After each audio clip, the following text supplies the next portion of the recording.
suck you up and I spit you out and I'll play with your babies till you scream and shout. Oh yeah, till you scream and shout. Welcome to Burn It All Down. It is the feminist sports podcast you need. I'm Brenda Elsie here with my co-host Shireen Ahmed. And we're going to talk about AFCON semifinals today. We're going to talk about Lions and Eagles and Pharaohs. Oh my. Before we get started, I want to remind you to sign up for Burn It All Down Pod's newsletter, which is in full swing. And that's going to tell you all of where you can get updates on all the stuff, including a Kickstarter that we're launching in a couple of weeks. And also our YouTube channel. Where we'll throw this up, YouTube. So let's just get it on. Shireen, AFCON. On va danser, oh c'est la vie, la la la la la, on va s'aimer. Oh, this is like, so I know it's giving French colonial when I'm singing the song. Whole tournament's giving French colonial. It's selling. What do we do? Yeah, I love AFCON. My favorite continental tournament is 100% AFCON. I've said this all the time. Not just the kits, not just the fire, but the fans, the spirit. It is formidable. My bucket list is to go cover AFCON, like in person. Yes. Or WAFCON, like literally. I would love to do this. I'm a little sad that I'm not there right now. It's being hosted in Morocco. And it's just giving fire. Oh, it's great. Fire.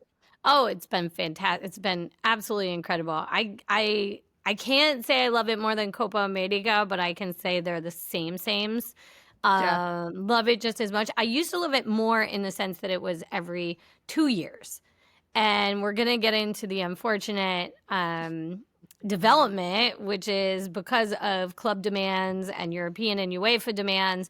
This is the last time it will be 2 years, and it will switch to a 4-year tournament, which I don't love because I like only 2 years in between my AFCONs. So technically it will be in 2028 and then switch to 2032. So okay. Next one. And Dr. Patrice Motsepe, who is the president of the AFCON, said, not of AFCON, of the CAF, said that that's when it would start. Okay. But it's still, I like the way you said that, the demands of clubs, and basically it's catering to Western European requirements. Yeah. So I don't love that at all. No, I don't love that either. I don't love that one bit. So headed into the semifinals, we have 4 teams. We have the Egyptians, known as the Pharaohs, real creative. We have 2 sets of Lions. We have Senegal as the Lions, and we also have the Moroccan Lions.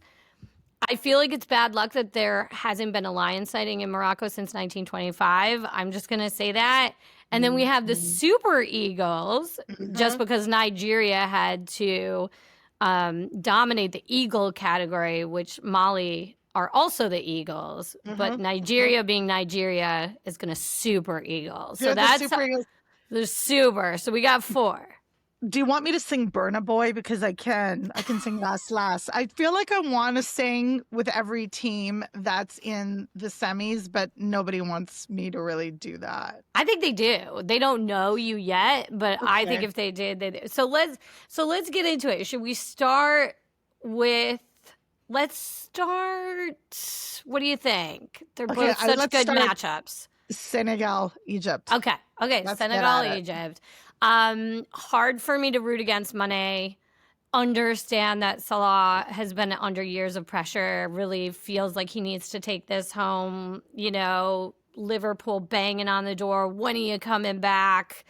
A lot of pressure there. Who do you have in that match? Okay, so here's my thoughts. Is it redemption time for Egypt that lost in the final to Senegal in 2021 at AFCON? The African Cup of Nations is a place of love, passion, drama. And I love these storylines. I agree with you, Brenny. Who doesn't love Sadio Mané? He's literally the nicest bloke in all of football. He's funny. He's kind. He rides a bicycle around. He builds mosques and schools in his village. He's just adorable. he is just he's a man of the people. When we think football is for the people, he's a man. He's a footballer of the people. Okay, that's what he is, and he's happy Yeah. doing that. Like Yeah. I feel like he takes his lunch in a like a reusable container. He definitely does. In a reusable container that in no way was made hurting any animal or marine life. Exactly. So it's important. One thing about Senegal, it's really funny, and I hadn't clocked this before this tournament started. Aliou Cisse is not coaching Senegal anymore, and he was let go last year. Aliou Mhm. Cisse is he's first of all, he's a fine-looking man, so we need to be clear on that. Secondly, he'd been coaching for over 10 years. He's an absolute legend in Senegalese football. But the fact that he's not there and Papa Thiaw is there, Papa Thiaw is really good, but I actually have to say I haven't seen enough of his coaching to Huh. be able to say. So right now, Okay. I Okay. feel like Hossam Hassan of Egypt, I feel like he's a stronger coach tactically. I love Okay. that he's outspoken. I found out about AFCON going every 4 years from commentary that he made and I saw online and reported. Okay. I like that he's like that. I also love that these coaches, and we'll talk about this in a bit, that they're actually indigenous to the countries that they're coaching. Like that is At least the awesome. region, Or the right? region. Fair, fair. Right, because Nigeria has the The Mali. The Yeah. Malian Yeah. coach. So but I love that. Like they're African. We've got 4 Yes. All African four. coaches, It's the all first time 4. ever. First time And ever. and I love that. And as far as Egypt goes, Egypt historically is the most storied and winningest Mhm. AFCON team, right? However, do I think that's enough to pull them through? I think people sleep on Senegal. I think people sleep on Senegal. Mm. They're playmakers. Their middle is as dangerous. I think Nigeria's Mm. middle is dangerous, but I also think Senegal is. Um, Egypt has a strong back line, no question. I get that. That's what one of their fortes is. I think Mo Salah is inconsistent for me, and I know my Liverpudlian people are going to be like, "Yo, what's up with that?" They come at you, But all this to say, whatever it is, it's going to be exciting. It's going to be Yeah. dramatic. It's going to be exciting. It's going to be a little wild. I love that for us. Yeah. Yeah. Okay. All right. Good enough. And then we've got, you know, I would say the more sort of marquee match for a lot of people just because home country Morocco playing my personal favorite Nigeria. Um the Nigeria Algeria game was one of the most dominant performances. It was the most dominant performance I have seen in this tournament, and they have had quite a run. And I feel like every game they've gotten better and better and better. And I want it for Osimhen. Like I really, really want. I want it. Like and I have feelings about Hakimi. I do. You know what I mean? I I don't feel I great. know. I And he's know. the face of the team. It's not their fault. Like there are other just really wonderful players. It's not they didn't choose to have this as their poster No, but boy. they rally around him, and I know I love Nigeria too. I think their kits are fire. Like the kits generally are fire. The one of the things for me, and like to add to my joy portfolio, was to watch the entrances. I love Bafana Bafana. South Africa didn't Yeah, go yeah, very yeah, far, but however, they're not one of the stronger teams in the yeah. continental tournament. But I love their entrance. Can you beat a South African entrance at a football What? match? But they are definitely not in the semifinals, Sheree. No, they're not. I'm just saying that in addition to the fun things, Yes. we didn't get to Yes. talk about this We previously other didn't. than our We didn't. WhatsApp chat. No, you're right. You're So right. so I just wanted to add that for me there's a joy. And Yeah. I will say this, Morocco brings joy. And there's 60,000 Moroccan fans on average at every match Oh right yeah. now. They live Yeah. and breathe and just this is a golden period for football in Morocco for men and women. And it cannot be denied. We'll see what happens. I mean, just the schedule of Morocco to go to compete and then, in the world the Arab World Cup and then go back and then like the world like football's in constant overdrive there. Oh So yeah. everyone's amped up. Well, because they're And looking toward the next World Cup. They're exactly. looking to make this kind of like splash on the international stage. And I hope Nigeria takes it away from them. But I think it's going to be hard. I think it would be a hard game to ref. Let me say, of all the ones, I would want nothing to do with that. I don't know if you saw Algeria, but the Algerian fans were accusing the ref of being bought, which was absolutely insanity to me because like Algeria had zero possession. Like I don't see how they were supposed to, like they couldn't even get it out of their half. I don't understand how it was, but I feel for them because every team I want to win, I'm entirely certain that the ref has been paid to persecute. So I felt for them. That particular match was hilarious too. Algeria. So Lucas Zidane, who I just between the listeners and you and me will call my son-in-law. Let's just say that. He got into a little bit of a brawl with Fisayadeli Bashiru, and I'm not mad at that. I like a brawl. Bit of I fire. enjoy a brawl. Well, you're Canadian. You're raised on hockey. I like a brawl. And you get an Algerian who's all fired up, and then you get a Nigerian who's all fired up. And it's a recipe for chaos, and I love it. I love the passion.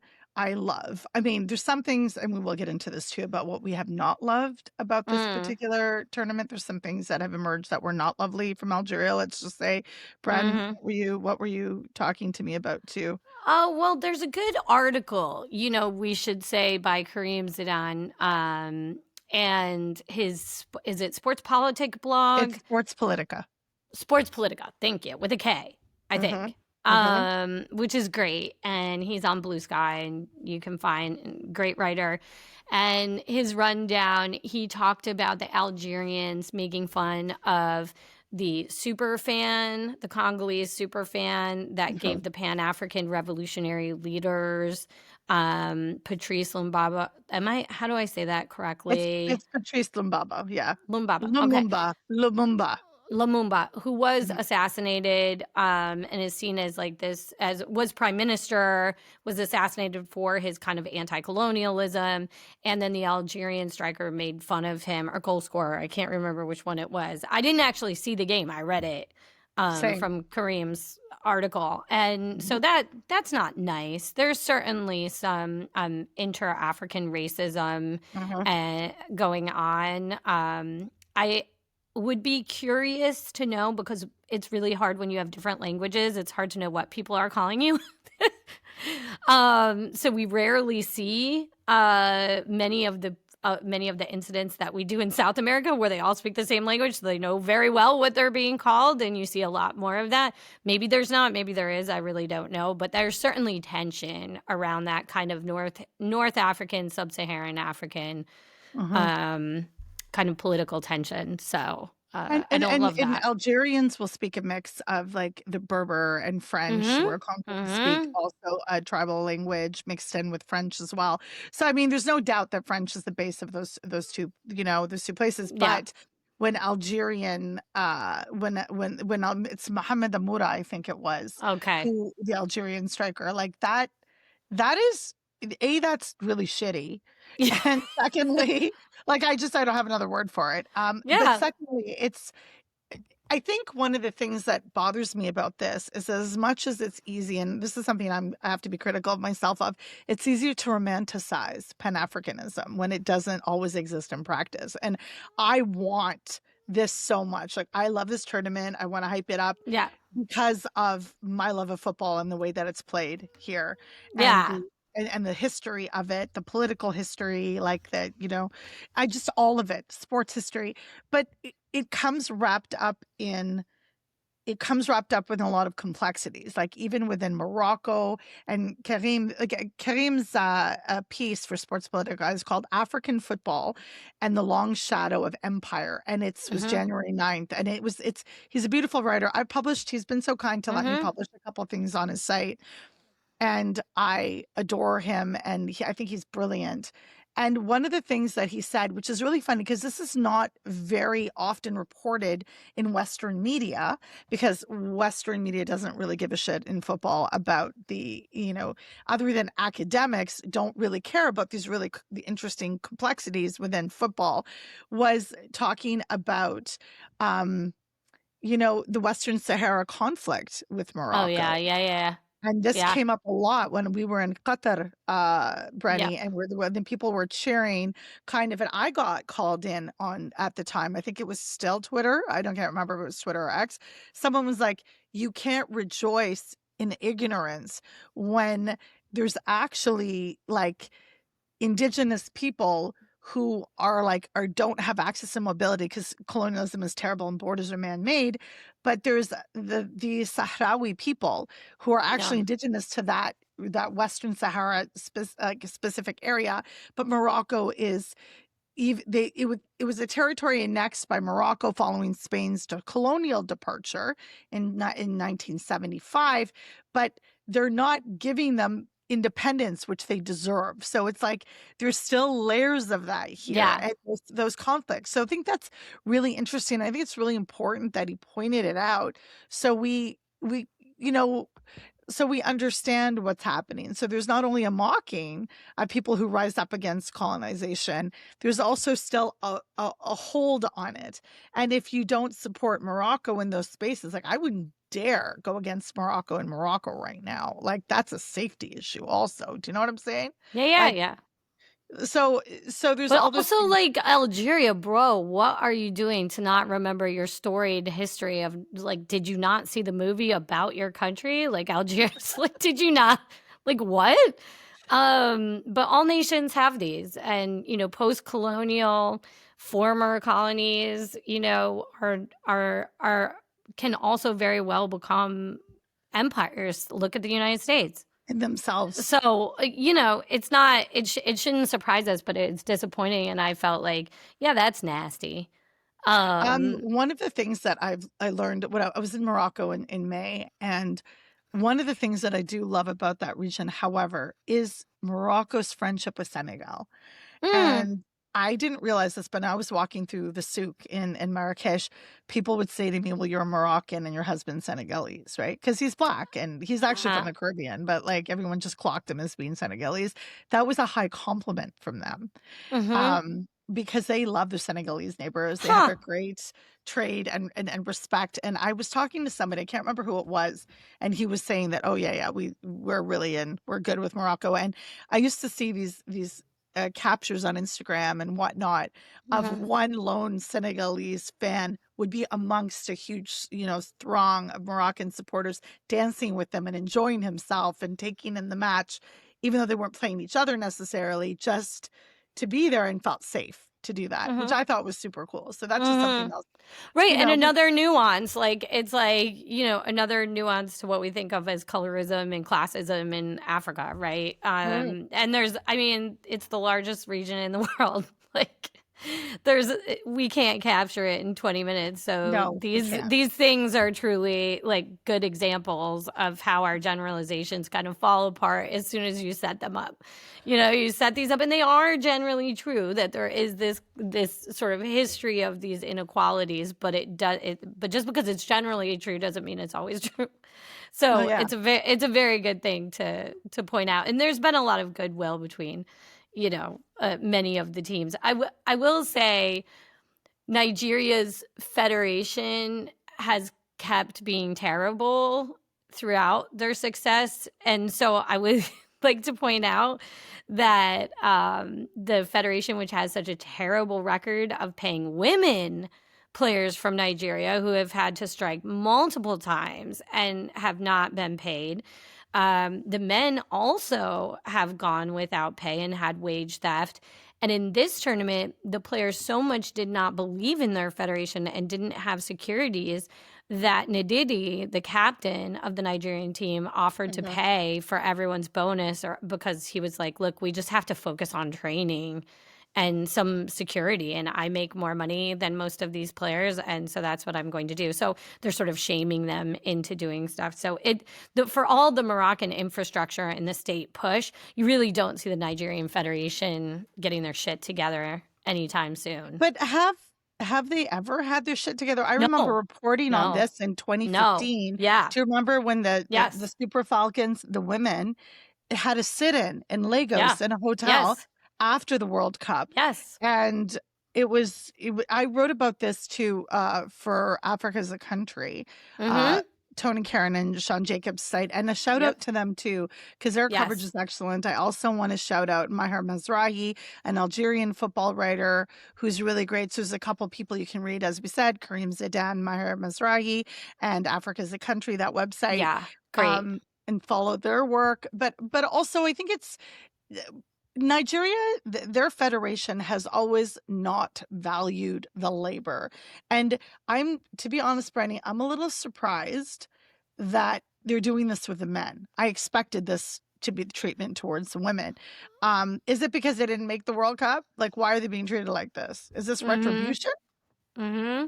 Although that's going to be an interesting appeal, just by the way. Keep your eye on what happens with that appeal and the number of players that were eligible or not for DRC. So they have. I thought it was like 1 or 2 players, but it turns out it is 9 that they are saying Are were not ineligible? eligible. Yeah.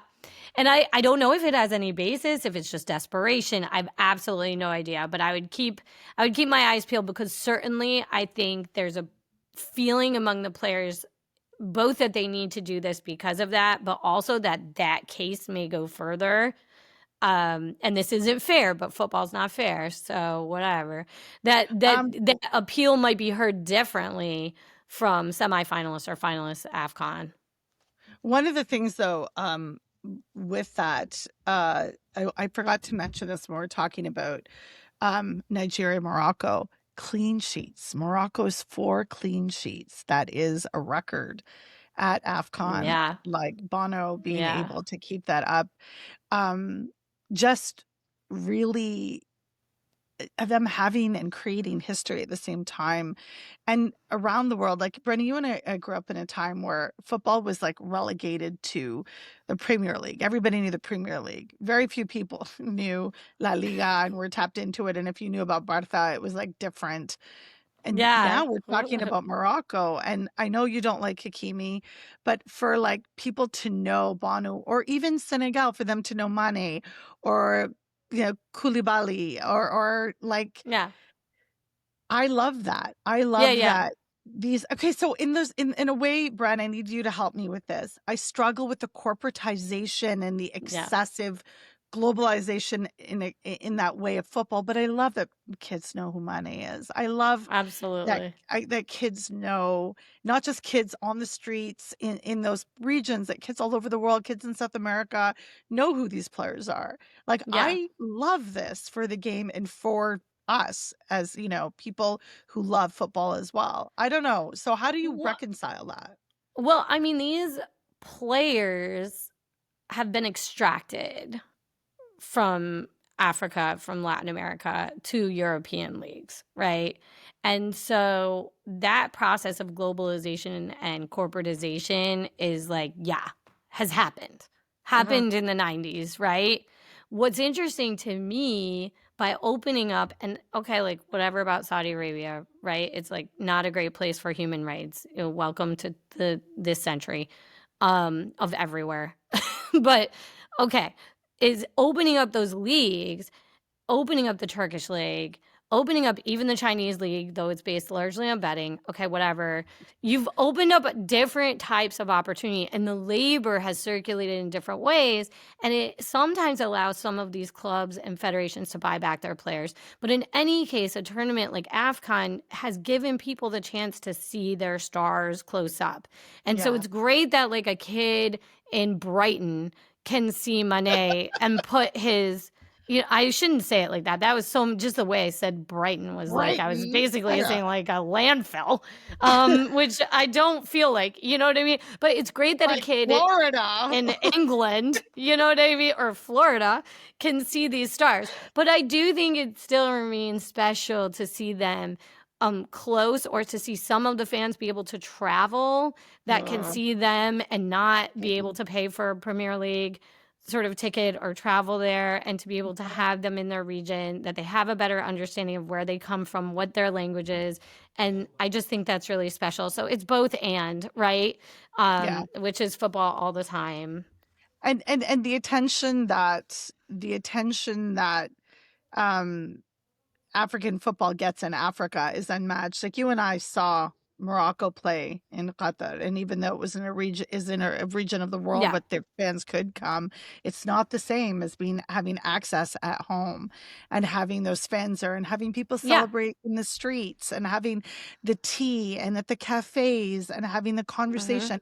I have a girlfriend who is in Lagos right now, Hmm. and a couple weeks ago, my friend, one of my close friends, he was in Morocco, and he said, this is wild. Like he wasn't even in Rabat, or he wasn't in like anywhere where a lot of the major centers are. He was in Marrakesh, but he was just like, it is wonderful to be here, to be a part of this experience. Like being in that place in itself is an experience. And I don't know. I know that they're really gunning for that for the upcoming World Cup in Canada, Yeah. US, and Mexico. Is Mexico? Yeah, for sure. I think it could happen. But like, I mean, people are like scared for their lives in the United States right now. So like, I don't like, anyways, I'm not, I struggle also with over romanticizing what Hmm. we're usually very critical of. That's why I'm trying to keep it. Well, we're But there's desperate for hope. So it's a time where like it's desperate. Basically Zoran Mamdani could just like, reinvent the entire planet right now. Like everyone's so desperate for hope in this, at least in the United States context right now, that Yeah. I feel like it's impossible if you find anything that is just not abjectly violent and sucky that you're just like, yay, Yay. like humanity. And so we're coming from a very dark timeline. And I think, like, as much as I normally would be like, don't romanticize, I'm also like, maybe you just gotta do Just a like, little I bit mean, right now. there's the obvious critiques. There needs to be more women in the spaces, like Oh, yeah. 100%. Have Oh, we yeah. ever had a woman coach at AFCON? I don't think so. I don't think so, So but there are refs there again. are refs. So That's there right. are There are, officials, and yes. that Okay. and that's important because I think it's the first time that there's been a head Mm-hmm. official, but Yeah. we can check me on that, but it's at least one of the first times, and I So think there's three or four. I know that South Sudan, before the war broke out and what's the tragedy and devastation that's happening in Sudan, there was a woman coach of their team, of their national Oh, team. okay. Okay. Yeah, and I remember talking about this on the podcast. And then when I was actually in Morocco, I ran into a Sudanese journalist, and she and I were talking, and she Hmm. said she's no longer in that role, but she's been displaced. So I just remember that was Can I that was ask you about coverage. that? About signs of solidarity with South Sudan, with Palestine? Have we seen? Um, It's a largely Muslim tournament. yeah.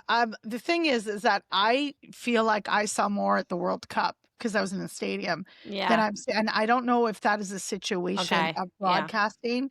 Yeah. Because the thing is, we came back, I talked to my kids. They didn't see the I flags and the know. kefayas that we saw.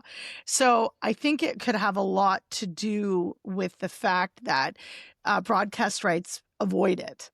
Yeah. And it's probably there. There's no question. Moroccans are really, really loud about that kind of support. And, so I would be really surprised, but I'm going to survey somebody inside the stadium and be like, Yeah. yo, what have you seen? Because you're absolutely right. I would assume there'd be a lot of solidarity for both Sudan Yeah. and Palestine. But yeah, I would hope is what I'm trying I to say. haven't seen, so eyes out, ears to the ground. Let us know if other Yeah. people, Yeah. listening, like see more going on, because I had expected it, but I think very similar to you. I don't have a clear idea without being there Yeah. of what is happening. The same with the women and men, actually, and during Qatar, who had the women life freedom shirts, the Oh, I Iranian remember that. Yeah. The ones, kids. that Yeah. and that never made it to television, Yeah. Yeah. to streaming services. Like none of them, not the BN, not that any of the services that we have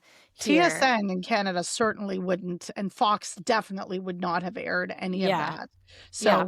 we're not going to see that. But that's a great question. Has there been any outward show of solidarity for those places in AFCON? Actually, I'm going to write that down and text Kareem and Maher and be like, have you seen this? Can you report to me and Brenda specifically? Yes, we would like a full We need a full report report by tomorrow before the tomorrow. semifinal, which is Wednesday. We should say January 14th. So Very exciting. Also, I feel like it's my birthday month, so I feel like this entire tournament is like a literal gift to me because it's wonderful. It The has been final, great. the final being on the 18th, I believe. Is it on the 18th? The final? When's the AFCON final? I That's think an it's the easy search. 18th. I We think should so. definitely do this before the final because I Yeah, would it's like the to hear 18th. your reaction. I would really like to hear your reaction. So later on this week, maybe we'll post another one of these. In the meantime, I want people to tell us who they've got to win this tournament. I want Nigeria. I feel like it might be Egypt's turn. I don't know, but then Senegal's really Redemption. good. That's I a don't good know. storyline. I That's a don't good know. It is arc. an arc. It's an arc. It's an arc. an But arc. I want Nigeria. So I'm just gonna say I want this for them, particularly because they're not going to the World Cup probably. I think that's Um, fair. It's devastating, but then again, the appeal.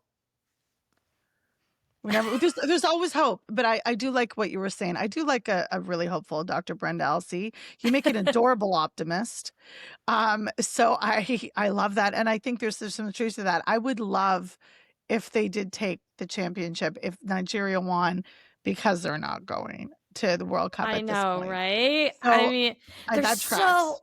they're so fucking talented and fast and Yeah, smart. And I just think yeah. Osimhen, like, I know he's very exaggerated, and I know he makes enemies on his own team sometimes. And I know there was some like scuffle he got into with Lukman and stuff like that, but he clearly is like a brilliant. Did you see his goal in the Yeah. first minute of the second half?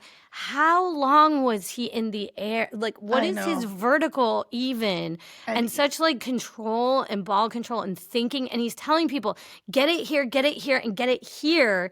And they did it and it worked. And so I know he's an asshole probably, but you need that, you know, in it a little bit, yeah, I maybe. think there's a bit of a diva personality, but Yes, his there game IQ is. is really high, which I So love, and his high. confidence level is through the roof. Like it's And absolutely blown out. He had Lucas Zidane like crawling around on the ground, like it was crazy. And yeah, a little bit of sadness for my poor son-in-law. I'm I sad know. about that for him. Yeah. No, You I know, mean, it's sad when they're constantly flashing towards his parents. I mean, you don't see Osimhen's parents. You don't I'm see, not, you know. Brenda, I'm gonna say I I'm not know. mad at that. I Not know. mad I at that. know. I But know. I I think wouldn't it's expect hard. you to be. It's hard to not love Osimhen. It's hard to not love that. And what I love about AFCON, one of the things I love the most is that the brashness and the racist way in which storytellers in mainstream media in the West have talked about they're too brash or they're too this. That doesn't apply. Your rules don't apply here. It's not your house. It's not your playground. Like take Well, your and commentary and get out. Like the I interesting love AFCON. thing about Nigeria to me too, just in that narrative that you're talking Mhm. about, is Mhm. that they're athletic, but they're actually not physical, which is often the racist kind of British Yeah. commentary about Nigeria, is that they're too Power and physical, pace. whatever Power that and pace. means, Yeah. right? Yeah. And Yeah. it's like actually I don't think they got a card Molly in did. that game. I No, can't in see. the Nigeria-Algeria game. I Yeah. don't know if Yeah. they got a card. If they did, it wasn't I don't know. it I don't think wasn't so. it was a clean game on their Yeah. part. It had nothing to do with like being Heightened physical. emotions, of course. Heightened Sure. emotions, But but give me a 6'1" like technical striker like that in this day and age, because there's mostly like the ones we love are like small, you know, playmakers, you know, and I love that. But like it's nice to see that, just like get it to me right here and Here. watch what I'm gonna do. You know, he Yeah. had picked apart Zidane by that second half. And he knew right where to head that ball. And it's just, I'd love to see that kind of like, you know, brain. The performance of it is, and for me, it's the absolute brilliant unapologia of the way that we're going to play, and the method to it, and the madness to it, and like I'm getting all excited. Like I'm actually getting excited. Like I am getting excited. I need to find a really good place to go watch this. So if you have any Yes. ideas and you're in Toronto and you know where there's going to be a Host massive watch party, Shireen. host me. You need me, you want me there. I'll figure it out. I have a friend at work, and shout out John Grant. He's from Ghana, so he hasn't loved this tournament. Yeah, I Oh, know. we're It's been a bit missing the tough. Black Stars. Oh, We we love the are. Black Stars. They're lovely. But we'll probably go watch it together. So we'll figure. So Nice. host me and John, please. And And Shireen and I will be back we'll be before back. the finals, and maybe we'll bring on a special guest. I love special guests. I will leave it a mystery. Leave it a mystery. Mystery. Okay, I need. Okay. Thank you So- to everyone for listening. Join us for the full episode Olympic preview that Burn It All Down is going to be dropping very soon. And in the meantime, we hope we've got that theme song in your head. Do go sign up for the newsletter, see the YouTube, and keep like na na na na Na, na na da, na na, na na, na na, na na, na na na na na, na na, na na, na na, na na. All right. Mwah.